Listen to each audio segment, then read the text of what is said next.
हर गांव की अपनी परंपरा होती है, लेकिन इस गांव की परंपरा कुछ अलग और डरावनी थी। गांव के बीचों बीच एक पुरानी चौकी बनी थी, जिस पर लोहे की जंजीरें पड़ी रहती थीं और उसके ठीक सामने एक टूटा हुआ पत्थर का चबूतरा था। लोग उसे बाबा की चौकी कहते थे। बुजुर्ग कहते थे कि बहुत पहले इस गांव में एक सिद्ध बाबा रहते थे, जो तंत्र मंत्र में बहुत ताकतवर थे। उन्होंने गांव को एक भयानक आत्मा से बचाया था, लेकिन उसकी शर्त थी कि जब तक लोग उनकी चौकी पर हर रात दिया जलाएंगे, तब तक गांव सुरक्षित रहेगा। अगर कभी किसी ने इस परंपरा को तोड़ा, तो वो आत्मा दोबारा जाग जाएगी और पूरा गांव उसका शिकार बन जाएगा। शाम ढलते ही गांव के बच्चे घरों के अंदर छुप जाते और औरतें दरवाजे बंद कर लेती। सिर्फ एक आदमी को हर रात चौकी तक जाना होता था और वहां दिया जलाना होता था। ये काम बारी बारी से हर परिवार को करना पड़ता था। गांव वालों ने कभी इस परंपरा पर सवाल नहीं उठाया। सब डरते थे, क्योंकि जिन्होंने कभी चौकी की अनदेखी की थी, वो किसी अजीब हादसे का शिकार हो चुके थे। किसी का बच्चा कुएं में गिरकर मर गया, किसी की औरत जलकर राख हो गई, किसी के घर में आग लग गई। गांव का माहौल डर और खामोशी से भरा रहता था। लेकिन एक रात सब कुछ बदल गया। उस रात दिया जलाने की बारी थी रमेश की। रमेश थोड़ा जिद्दी किस्म का इंसान था। उसे लगता था कि ये सब अंधविश्वास है। उसने गांव के बुजुर्गों से कहा था, अब ये जमाना नहीं रहा, ना कोई आत्मा है ना कोई बाबा, ये सब तुम्हारे डर हैं। गांव वाले चुप रहे, लेकिन उनके चेहरों पर डर साफ दिख रहा था। बुजुर्ग बोले, बेटा रमेश, चाहे जो भी सोच, मगर चौकी पर दिया जरूर जला देना, वरना अनर्थ होगा। रमेश ने हंसते हुए कहा, देख लेना, अगर मैं एक रात दिया नहीं जलाऊंगा तो कुछ नहीं होगा। उसने अपनी जिद पूरी करने के लिए उस रात चौकी पर दिया जलाना छोड़ दिया। रात आधी हो चुकी थी, गांव नींद में डूबा था। तभी अचानक हवा का एक तेज झोंका आया और चारों तरफ अजीब सी सिहरन फैल गई। कुत्ते जोर जोर से भौंकने लगे, बैल खूंटे से छूटकर इधर उधर भागने लगे।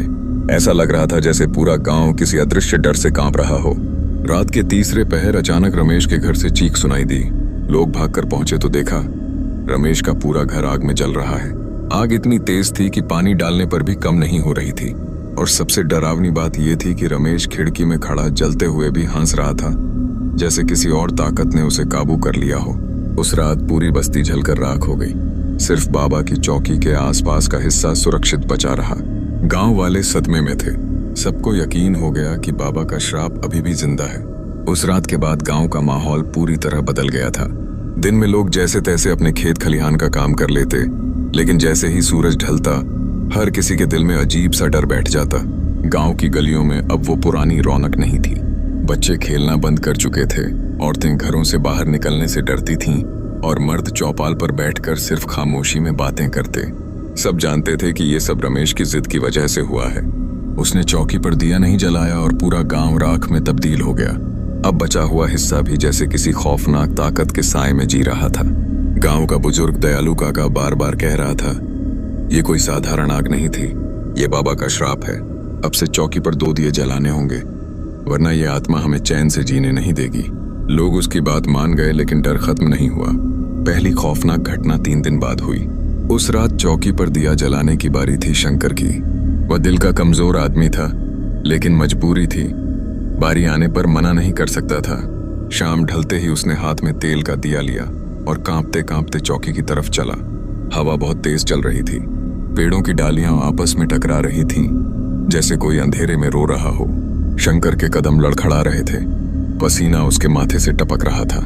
उसने चौकी के पास जाकर कांपते हाथों से दिया रखा और तुरंत घर भागने लगा। लेकिन तभी उसने पीछे से किसी के रोने की आवाज सुनी। वो आवाज बहुत धीमी थी, जैसे कोई औरत दर्द में कराह रही हो। शंकर का दिल जोर जोर से धड़कने लगा। उसने हिम्मत करके पीछे मुड़कर देखा। चौकी के पास कोई नहीं था, सिर्फ जंजीरें हवा में हिल रही थीं। वो भागकर घर आया और खाट पर गिर गया। लेकिन उसके बाद से शंकर अजीब हो गया। दिन भर खामोश रहता, रात में अकेले हंसता और अपने ही आप से बातें करता। उसकी आंखें गहरी लाल हो गई थीं। गांव वाले डर गए। सबको लग रहा था कि आत्मा ने शंकर को पकड़ लिया है, और उनका डर सच साबित हुआ। एक रात अचानक शंकर ने अपने ही घर में चीखना शुरू कर दिया। लोग दौड़े तो देखा शंकर जमीन पर गिरा था। उसकी छाती पर नीले काले निशान थे, जैसे किसी ने जोर से दबाकर उसकी सांस रोक दी हो। उसकी आंखें खुली हुई थीं और मुंह से खून बह रहा था। गांव वालों ने पहली बार अपनी आंखों से देखा कि बाबा की चौकी का श्राप अब सिर्फ घर जलाने तक सीमित नहीं है। ये आत्मा अब लोगों की जान लेने लगी है। उसकी मौत के बाद पूरा गांव डर के साए में डूब गया। किसी को समझ नहीं आ रहा था कि दिया जलाना अब इस आत्मा को रोक पाएगा या नहीं। रातें और भी खतरनाक हो गईं। हर घर में लोग जागते रहते, दरवाजे बंद करके अंदर दुबके रहते। बाहर सन्नाटा छाया रहता। बीच बीच में कुत्तों की चीख सुनाई देती और हवा अजीब तरह से सिसकती हुई लगती। लोग अब सोचने लगे थे कि शायद बाबा की चौकी का रहस्य किसी को पूरी तरह समझ नहीं आया। दिया जलाने की परंपरा तो थी, लेकिन इसके पीछे का असली सच क्या था, ये किसी को नहीं पता था। और अब सबको लगने लगा था कि असली खेल तो अभी शुरू हुआ है। शंकर की मौत के बाद पूरा गांव जैसे किसी अंधेरे कुएं में धंस गया। अब चौपाल पर हंसी मजाक की बातें बंद हो गई थीं। हर आदमी बस डरा सहमा बैठा रहता। औरतें बच्चों को लेकर घर से बाहर झांकने की हिम्मत नहीं करती। गांव की गलियां जो कभी चहल पहल से भरी रहती थीं, अब सुनसान लगती। दिन में भी लोग झुंड बनाकर निकलते और जैसे ही सूरज ढलता हर दरवाजा अंदर से बंद हो जाता। बुजुर्ग दयालु काका ने सबको समझाया, आत्मा अब सिर्फ दिया मांगने पर नहीं रुकेगी, ये हमें डराकर यहाँ से भगाना चाहती है। अगर हमने कुछ और उपाय नहीं किया तो एक एक करके हर किसी की जान जाएगी। लोगों ने उसकी बात सुनी, लेकिन कोई कुछ करने की हिम्मत नहीं जुटा पाया। फिर आई वो रात जिसने पूरे गांव का खून जमा दिया। उस दिन चौकी पर दिया जलाने की बारी थी किशन की। किशन जवान और बहादुर था। उसने गांव वालों के सामने कहा, मैं इस अंधविश्वास से नहीं डरता, मैं जाकर दिया जलाऊंगा और अगर कुछ हुआ तो देख लेंगे। रात होते ही किशन दिया लेकर चौकी पर पहुंचा। बाकी लोग दूर से उसे जाते हुए देख रहे थे। हवा भारी थी, आकाश में बादल छाए हुए थे। जैसे ही किशन ने चौकी पर दिया रखा, अचानक एक अजीब सन्नाटा छा गया। पत्तों की सरसराहट भी थम गई। गांव वालों ने देखा कि चौकी के आसपास का अंधेरा और गहरा हो गया है। किशन वापस मुड़ने ही वाला था कि अचानक उसने चीख मारी। उसके सामने धुएं जैसा काला साया खड़ा था। उसकी आंखें जलते अंगारे की तरह लाल थीं और मुंह से राख जैसी भाप निकल रही थी। किशन ने भागने की कोशिश की, लेकिन वो साया उसके ऊपर झपट पड़ा। लोगों ने दूर से देखा। किशन हवा में उछलकर जमीन पर गिरा और तड़पने लगा। उसकी गर्दन किसी ने जैसे जोर से दबोच ली थी। कुछ ही पलों में उसकी चीख थम गई। जब गांव वाले दौड़कर पहुंचे तो उन्होंने जो देखा वो और भी डरावना था। किशन की छाती पर गहरे पंजों के निशान थे, जैसे किसी जानवर ने नोचा हो। उसकी आंखें बाहर निकल आई थीं और चेहरे पर मौत से पहले की दहशत जमी हुई थी। अब किसी को शक नहीं रहा, ये आत्मा सिर्फ साया नहीं थी, ये एक ताकतवर प्रेत था जो इंसानों को जिंदा निगलने की ताकत रखता था। गांव में दहशत दोगुनी हो गई। लोग अब सोचने लगे कि अगला नंबर किसका होगा। दयालु काका ने कहा, इस आत्मा से बचने के लिए हमें उसके राज तक पहुंचना होगा। सिर्फ दिया जलाने से अब काम नहीं चलेगा। लेकिन किसमें इतनी हिम्मत थी कि वो चौकी के पास जाकर सच्चाई खोज सके। रातें और भी लंबी लगने लगीं। हर घर में लोग जागकर पहरा देने लगे और बीच बीच में जब हवा चीखती तो ऐसा लगता मानो वो आत्मा सबको अपने आने की खबर दे रही हो। गांव अब पूरी तरह उसके कब्जे में था। किशन की मौत के बाद गांव में मातम छा गया। लोग चौकी के नाम तक से कांपने लगे। लेकिन इस बीच गांव में एक नया चेहरा आया, अजय पास के कस्बे में रहता था और पेशे से एक अध्यापक था। वो पुराने किस्सों और दंत कथाओं की सच्चाई खोजने का शौकीन था। जब उसे शंकर और किशन की मौत की खबर मिली तो वो खुद गांव पहुंचा। गांव वाले पहले तो उससे दूर रहे। उन्हें लगा कि बाहरी आदमी इस आत्मा से भिड़कर और मुसीबत ले आएगा। लेकिन अजय का आत्मविश्वास अलग था। उसने सबको समझाया, डर कर बैठने से आत्मा और ताकतवर होगी, हमें इसके पीछे का सच जानना ही पड़ेगा। दयालु काका ने उसे चौकी की कहानी सुनाई। कई साल पहले इसी जगह एक साधु रहता था जिसे लोग बाबा कहते थे। बाबा हर रोज अपनी चौकी पर दिया जलवाते और कहते कि जब तक ये रोशनी जलेगी गांव सलामत रहेगा। लेकिन एक दिन गांव वालों ने उसकी बात का मजाक बनाया और दिया नहीं जलाया। उसी रात बाबा अपनी कुटिया में जिंदा जल गए। लोग कहते हैं कि वही बाबा अब आत्मा बनकर गांव से बदला ले रहे हैं। अजय ने ध्यान से ये सब सुना और कहा, अगर ये सच है तो हमें ये पता लगाना होगा कि उस रात असल में क्या हुआ था। उसने चौकी और आसपास की जगह की जांच शुरू की। रात को जब बाकी लोग अपने घरों में दुबक जाते, अजय अकेले चौकी के पास बैठकर घटनाओं को समझने की कोशिश करता।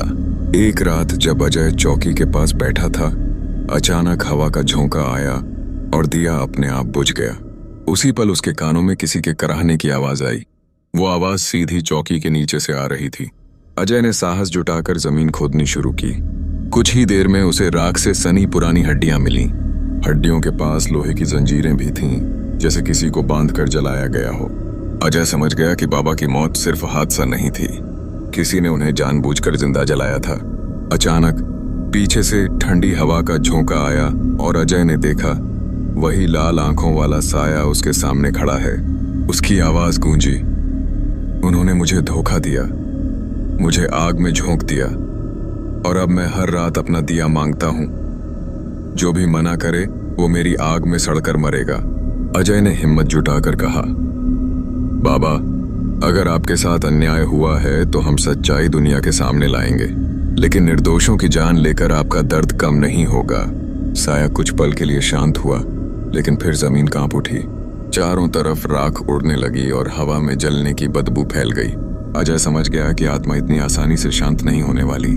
उसने ठान लिया कि वो अगले कदम पर बाबा की आत्मा का सामना करेगा और सच्चाई सबके सामने रखेगा। गांव अब सिर्फ खौफ में नहीं था, बल्कि अजय की हिम्मत से एक उम्मीद भी जगी थी। गांव पर अंधेरा पूरी तरह हावी हो चुका था। हर गली सुनसान, हर घर के दरवाजे बंद। लोग अब सिर्फ अजय पर टिकी उम्मीद की तरह देख रहे थे। अजय जानता था कि बाबा की आत्मा को शांत करना आसान नहीं होगा। उसने चौपाल पर सबको इकट्ठा किया और कहा, बाबा की मौत एक साजिश थी। किसी ने उन्हें बांधकर आग में झोंक दिया। उनकी आत्मा बदले की आग में जल रही है। जब तक हम सच स्वीकार कर उन्हें इंसाफ नहीं देंगे, ये आत्मा हमें तबाह करती रहेगी। गांव वाले सन्न रह गए। तभी बूढ़ा हरनाम कांपते हुए बोला, हाँ, ये सच है। सालों पहले जब बाबा ने कहा था कि दिया रोज जलना चाहिए, तो कुछ लालची लोगों ने उन्हें पागल कह दिया।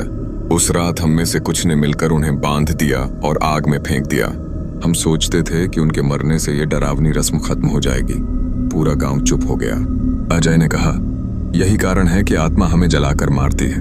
हमें अब अपनी गलती स्वीकार करनी होगी। उस रात अजय ने तय किया कि वो अकेले बाबा की आत्मा का सामना करेगा। आधी रात को वो चौकी पर गया। चारों तरफ घुप अंधेरा था। उसने चौकी पर एक बड़ा दिया जलाया और बाबा की हड्डियां उस पर रखी। फिर ऊंची आवाज में बोला, बाबा, हमने आपका अन्याय समझ लिया है। आपकी मौत एक षड्यंत्र थी, लेकिन निर्दोष लोगों को जलाना न्याय नहीं है। अचानक आसमान में बिजली कौंधी और वही काला साया प्रकट हुआ। उसकी लाल आंखें जलते अंगारों जैसी थीं। उसने दहाड़ लगाई, इंसाफ चाहिए, खून चाहिए। अजय ने कांपते हुए कहा, इंसाफ मिलेगा, लेकिन निर्दोषों का खून नहीं। साया गुस्से से चीखा और हवेली की तरह पुराना मंदिर हिलने लगा। राख और आग की लपटें हवा में उठीं। गांव वाले दूर से देख रहे थे। सबको लगा अजय अब बच नहीं पाएगा। लेकिन उसी पल अजय ने बाबा की राख पर गंगा जल और फूल चढ़ाए और कहा, आज से तुम्हारा दिया हमेशा जलता रहेगा, लेकिन इंसानों का खून बहाकर तुम्हें शांति नहीं मिलेगी। शांति तभी मिलेगी जब तुम अपने गुस्से को छोड़ दोगे। कुछ पलों तक सब खामोश रहा। फिर साया धीरे धीरे धुएं में बदलने लगा। लाल आंखें बुझने लगीं और अचानक चौकी पर जलता दिया इतना तेज चमका कि पूरा गांव रोशनी से भर गया। गांव वालों ने देखा, चौकी के आसपास की राख हवा में उड़कर गायब हो रही है। अजय वहीं बेहोश गिर पड़ा। सुबह जब सबने उसे उठाया तो चौकी पर एक नया दिया जल रहा था, जो किसी ने छुआ भी नहीं था। लोग समझ गए कि बाबा की आत्मा अब शांत हो चुकी है। गांव में पहली बार चैन की सांस आई। लेकिन उस रात अजय ने सपने में वही साया देखा। उसने धीमी आवाज में कहा, मेरा दिया कभी बुझने मत देना, वरना मैं लौट आऊंगा। गांव अब सुरक्षित था, लेकिन सब जानते थे कि यह सुरक्षा सिर्फ तब तक है जब तक चौकी पर दिया जलता रहेगा। अजय ने गांव छोड़ने से पहले कहा, यह खेल खत्म नहीं हुआ, ये बस रुका है। आत्मा अब भी ताकतवर है। अगर हमने लापरवाही की तो वो फिर लौटेगी। गांव वालों ने सिर झुका लिया और चौकी पर रोज दिया जलाने का प्रण लिया।